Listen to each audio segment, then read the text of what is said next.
Hello everybody and welcome to Forever Sports, and some great news if you're a Springbok or French supporter these days, with World Rugby basically confirming that at this stage there will be no look to change the replacements law in terms of the number of replacements, how they're used, how they're deployed, and the difference between sort of the amount of forwards and backs on the bench and the likes of that. Basically coming out and saying that scientifically there's nothing there that says that the current situation endangers any players and makes it unsafe, which is really good to see, because I think it's a bit of a sanity prevailing type of situation that we've been kind of waiting for, because there's a lot of criticism towards the bomb squad, the 6-2, the 7-1 splits. Very little of it has any sort of facts backing it up, and a lot of it's pure speculation and personal preference or personal opinion.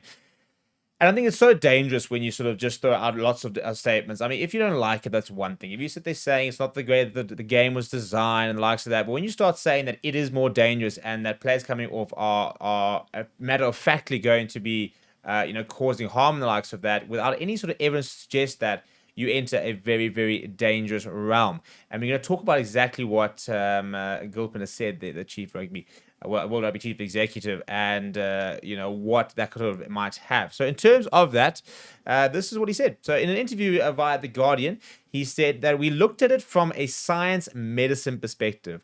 Was there a distinctive view that a bunch of fresh players coming on with 20 to 30 minutes to go is going to create a more injurious position? And the science said it's not the case. He said, so there was no reason from that perspective to look at how we might do replacements differently. Ultimately, there are a lot of different ways to win a rugby match. Now, whatever you think about him, I think it's quite a good statement. First of all, the science does not back up that it's dangerous to bring on players with 20 minutes to go and 30 minutes to go and all at once, the likes of that. That is, well, apparently from the research that they've done, that is just not the case. Whether they release this research, for example, or, what the sort of the research and the findings were, we'll wait and see. I think they probably should, come and give that sort of matter of fact, clearly stated with peer researched and peer reviewed stuff that you can use. But at the same time, he's acknowledged that it is being used to win matches. It is being deployed by teams, and that's okay. I think this is the big thing. People talk about the fact that rugby was designed to be 15 on 15, and you shouldn't then be able to make changes. Rugby was designed a lot of differences. Rugby was never designed to have scrums properly the way they were, for example. Rugby was never designed to have the 50-22. Rugby was never designed for so many different law variants that have come through since, William Webber first grabbed the ball and ran across the field.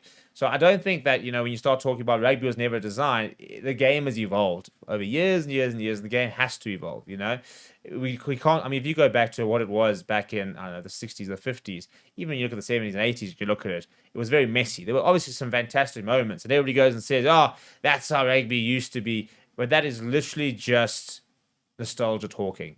Rugby as a game is faster, more physical, and more technical than ever before, and the players are certainly at a different level to what they were before, especially before the pre-professional era.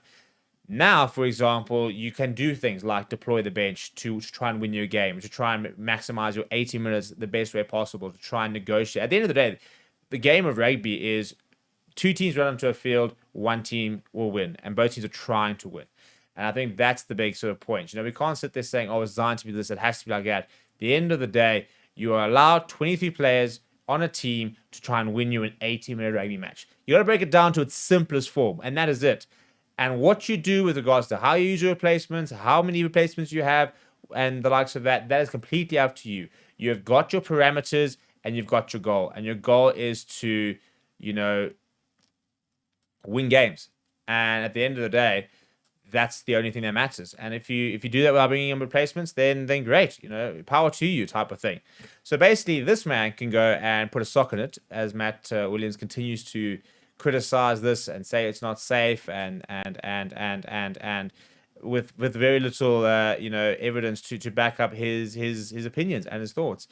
And I think it's very frustrating. I think it's so dangerous, to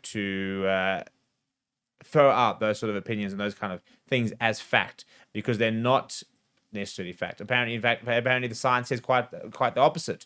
There is nothing scientifically and medical that says definitively that it is a more dangerous way of doing things. So whether that is your sort of bomb squad, when you deploy the likes of Peter Steph, Toya, Sia Khaleesi, Mark Verstappen, Quack Smith, a whole bunch of them on at the same time, apparently, according to World Rugby research or research that they've leaned on, it's okay. And long may that continue. And again, I think we really do miss so many of the main issues we've got, and we focus on the silly things like the bomb squad, like the Springbok squad, scrum, and those sort of things, rather than really tackling the broader issues of rugby. And even sort of the reforms. Sometimes you don't have to reform things. Just because something's maybe not as big as you want it to be, doesn't mean that there's a fundamental issue with the game. There could be a way it's being marketed. It could be so many other different factors than the laws, the rules, the likes of that. And, just because your position at the top of the world at World Rugby is to, foster the growth of the game and be responsible for the game, doesn't mean you have to spend your entire time fixing it. We don't have to change the laws every single 2 months in this sort of effort to find this, golden version of the game that is absolutely perfect. And all games and all things do change. But for example, you take a football. Now, what's been major changes from a football law point of view over the last sort of decade and a bit? Majority of them have been technology related, and it's about when you can use the VAR and when you can use what they can and can't do. And that's basically necessitates the majority of the changes, in terms of deliberate handballs, in terms of offside traps and what is considered offside and the likes of that, to having to retake penalties and the likes of that. So technology, for example, has really shaped it, but we're not seeing massive law changes like we're seeing in World Rugby with no scrum for a free kick, 50-22s in the last few years, ball not having to be straight out of lineouts. Those are fundamental changes which change the entire sport. And I don't think you have to do it all the time. You sometimes you can just sit there and say, listen, it's a pretty good sport. Maybe we can sort of add a few things, from a technological point of view that might make it a bit better, but nuts and bolts of it, pretty good. And similarly for cricket, for example, we're seeing different laws, for example, in terms of like impact players and IPL and the likes of that, maybe super overs and power play changes, but the general how you go out, LBW bowls, but caught the whole field like that hasn't really changed. Your bowling restrictions, the amount of overs you can bowl and the likes of that hasn't really changed. It doesn't have to change. You can add a few things here and there to try new things, but I really don't think you have to consistently wholesale change the game, which I do feel that World Rugby does do quite often. We're always seeing new laws coming in. We're always seeing trials, the likes of that. And it's always 3, 4, 5 trials, 20-minute red card, tackle height laws, marking off a kickoff.